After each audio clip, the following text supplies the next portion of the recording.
This is KCCK's Culture Crawl. I'm Dennis Green, and my guests are from Cedar Chamber Music of Eastern Iowa, John Dowdall and Carey.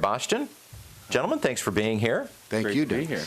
And upcoming is the close of this season of Cedar Chamber and the close of an era, but we'll talk about that later. Okay, right. So we'll get to that in a minute. But first off, let's talk about the Lanterns series of concerts.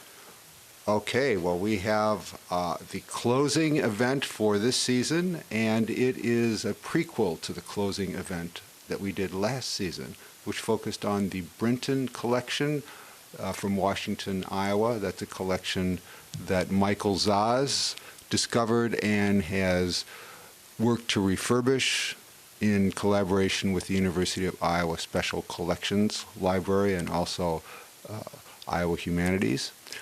And he had two parts to that collection: silent films, which we focused on last year, and then the main entertainment just before silent films hit in the late 19th century was Magic Lantern slides. And I until you were telling me about Magic Lantern slides, I am one of those who had forgotten all about them. Right. Well, you and everybody else. Yeah. Right. If you had asked me, I would have said I might have been able to pull out stereo optic slides. You know, the early ViewMaster. Right. Things. ViewMasters. Yeah. No, those were great. But Magic Lantern slides were a new one. But this was the primary high-tech visual entertainment before film came along. Right. This was the precursor to both PowerPoint, which we use for lectures, and music videos, which we use to go along with pop songs. And so they were used in both those situations. They were used to teach art history. They were used by anybody who was doing any sort of lecture or storytellers.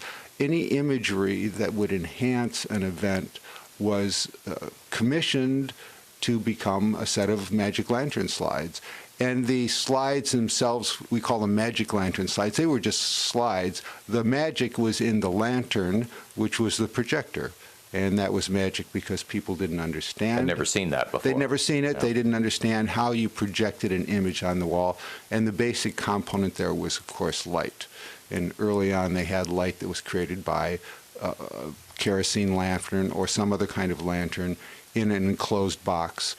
And as the technology developed in the 19th century to get increasingly brighter light, going from something they called limelight in the early part of the century to arc light, and then eventually to our traditional electric light, that gave them higher and higher intensity images that they could project on bigger and bigger spaces. So these Magic Lantern slides that are well over, probably close to a century and a half old, will be the visual component. Carey, can you talk a little bit about the music that's going to be on the program? Well, we chose different sets of slides that tell stories. We have a couple song slides, which were like the music videos of the time. And we have a couple of other sets which are just beautiful pictures. We start the program with a set of slides that are all flowers. And the composer Oswald in the 18th century wrote a set of 48 little sonatas, each with the name of a flower. So we put the flower slides together with three of these Oswald sonatas, and they're beautiful, beautiful pieces. And that's the way we open the concert. We've also commissioned three different composers to write for specific sets of slides. So we have a wonderful song slide, set of song slides where we did not keep the original tune from the song, but Michael Kimber, Iowa City composer, wrote a magnificent work, and instead of singing the words, we put the words. He put the words into musical recitation, so the guitar accompanies while the story is narrated, and we show the slides, and then beautiful music. He's really captured the Victorian era. It's pretty dark. A really moving piece. And then we have a great short new work by New York composer Philip Wharton. He chose a set of like a children's story. It's a folk tale from India. It's called The Tiger in the Tub, and it's got three characters. And that piece is just scored for flute, violin, and cello, and we are each a character.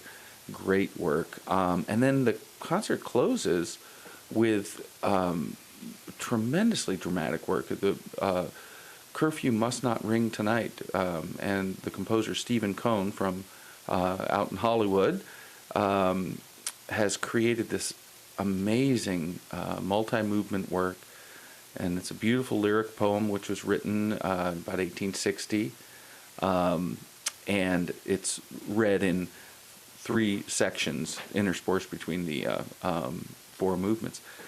Great dramatic story. So we have dramatic narrative, we have just beautiful visual, we have song slides, we have the children's story. It's a really 19th amazing. century multimedia experience. It is. It's part of an extravaganza, right? Talking with John and Carey from Red Cedar Chamber Music about music and magic lanterns. Your main concert, and as we talk about these, we always kind of work backwards. So we start with the main concert in Cedar Rapids, which is one of your your larger programs, but Right. it also usually comes last. So that is Exactly. what 2 weeks away. 2 weeks away, Saturday, April 30th, 8 p.m., CSPS Hall. And that will be preceded by some rural outreach concerts. Where are you going to be? We start a week before that, and the first Rural Outreach concert is on a Friday, April 22nd at Central City at the J.C. Clegg Library. It's a community room, but it's a really, all these places have their own charm. And Well, you pick them because they're good places to hear music. good places to hear music, exactly. And it's just a fun site to see these in and to experience, and they do a little reception. Then we go to the Wednesday preceding the final concert. That is April 27th. We'll be at Monticello at the United Church of Monticello. They always do some nice refreshments too, and that is a very special little, almost a circular church that has awesome acoustics. We've actually recorded a CD there, so that's a really, really special spot. Then we follow that up on Thursday the 28th at Vinton at the Vinton Palace Theater. There's a chance to see it in a real theater with real projection equipment, so it's Oh, yeah. on the very big screen. And I love popcorn. and popcorn. I love Right. the Palace Theater. Right, yeah. So that's a great space, and we've commissioned the works last year and this year and shown them there. And then the final Rural Outreach concert is on the 29th, April 29th, the night before the main concert, and that is at Saints Peter and Paul Community Center, former Czech church. That was our very first Rural Outreach concert site back in 1999.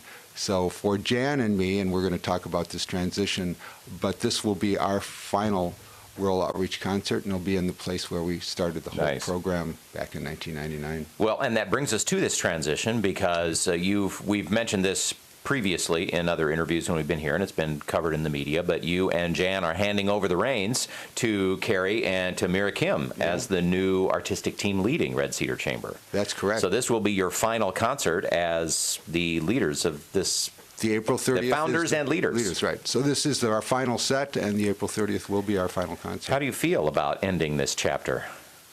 We feel great because we've had the chance to work with Carey and Miera for many years as artistic collaborators, and we love what they do musically. We really feel like this year has been great because the four of us feel like a real musical family performing together.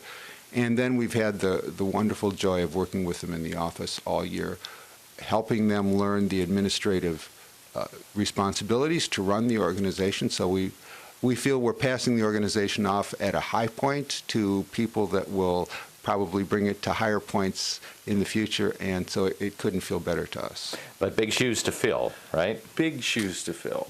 Yeah, and we feel prepared, and we have had the time to process what's required to make this kind of transition. Great training. Jan and John are both great teachers. And we put a lot of time in, but it's still intimidating because when July 1st comes, they're going to shut off their phone. Yeah, so this, But the other aspect to it is that in this season, these last 2 seasons, we've had such terrific concerts and programs, and this concert in particular with these 3 great commissions sets the artistic bar so high. That's actually particularly intimidating. Where do we go from here? Yeah. And the other note is that it's as wonderful as it is to imagine playing chamber music full time with my wife.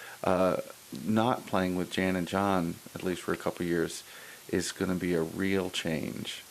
So that's something we'll miss terribly. Well, John, it's just been such a pleasure having you and Jan and Red Cedar Chamber in the community. I'm so excited that it's continuing and growing with any kind of luck. And it's been a great honor and a total joy for us. And I should mention that, of course, this transition is facilitated and helped tremendously by our board of directors. We have a wonderful board of 9 directors, and they're working closely with Carey and Miera, so they've got a great support structure going forward. Well, I wish you and Jan luck in your new relaxed lifestyle, but I highly suspect I'll be seeing you again. Right. I don't. We're not going anywhere. The euphemism is that we're passing the organization to them, and the truth is we're dumping a lot of administrative work in their laps, and we'll be doing music, but we just won't have the rigors of running the organization. But I would like to note that they have had some success already. They just found out that they got their first National Endowment for the Arts grant. Congratulations. And that is the 14th. That's a big one. That's the 14th time the National Endowment has supported our rural outreach program, and the first time that the grant has been written by them. So excellent. Excellent. Off to a great start. Well, it was our first grant last summer, and we just heard about it. I mean, it takes a long time. It does. It was a long wait. Well, the concert is Music and Magic Lanterns, your final chance to see Jan and John in this leadership role. So if you've enjoyed Red Cedar Chamber any time over the last 20 years. Some years. Right, yeah. This would be a great opportunity to enjoy a concert and wish them well in future endeavors. A series of rural outreach concerts, and then, of course, the final concert at CSPS on April 30th. Carey, the website, if people want any more information on any of this, is redcedar.org. All right. Gentlemen? Culturalcorridor.org as well. All the rural outreach concerts are at 7 p.m. Main concert on October 30th at 8 p.m., and you can call CSPS at 364-1580 for tickets for that one. It's $10 in advance, or $10 for 30 and under, 12 in advance, 15 at the door. Well, So, good luck with this final tour. Good, thanks. And I'd also like to say one final word, a thanks to our sponsors, which start with the National Endowment for the Arts, the Iowa Arts Council, the Augustine Foundation in New York, and then artist sponsorships by Juanita Dennert, Irene and Don Hamus, and Victor and Janice Naxera. John Both very Dowdall. important. John Dowdall and Carey Boston from Red Cedar Chamber. Gentlemen, thanks. Thanks, you. Dennis.